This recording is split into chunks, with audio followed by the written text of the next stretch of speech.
శ్రీ లలితా సహస్రనామ స్తోత్రంలోని 620వ నామం అనేక కోటి బ్రహ్మాండ జనని.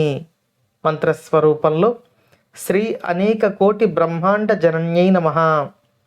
ఈ నామాన్ని పరిశీలిస్తే అనేక కోట్లుగా కలిగిన బ్రహ్మాండములకు శ్రీ లలితా పరమేశ్వరి తల్లి అయి ఉన్నది అనే అర్థం మనకు తెలియవస్తుంది. మన జ్ఞానానికి సంబంధించినంత వరకు మనం నివసించే ఈ భూమి, చంద్రుడు, సూర్యుడు, అంతరిక్ష విజ్ఞానం ద్వారా మనం తెలుసుకున్న వివిధ గ్రహాలు, అంటే ఈ సూర్యమండలంలోని వివిధ గ్రహాలే మనకు తెలిసిన ప్రపంచం. ఒక్కొక్క బ్రహ్మాండంలో అనేక కోట్ల సూర్యులు ప్రకాశిస్తూ ఉంటారు. ఇటువంటి అనేక కోట్ల బ్రహ్మాండాలకు, అందులోని జీవరాశికి కూడా శ్రీ లలితా పరమేశ్వరి తల్లి అయి ఉన్నది. ఆ బ్రహ్మాండములలోని జీవులను సృష్టిస్తున్నది, పోషిస్తున్నది, లయం చేస్తున్నది అయి ఉన్నది అని ఈ నామం మనకు తెలియచేస్తుంది.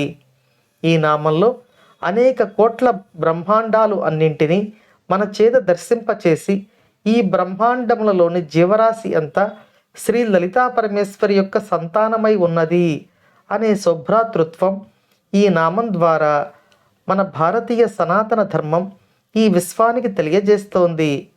ఈ భూమిపై ఉన్న జీవులే కాక సకల బ్రహ్మాండాలలో ఉన్న జీవులు కూడా సోదర భావంతో మెలగాలి.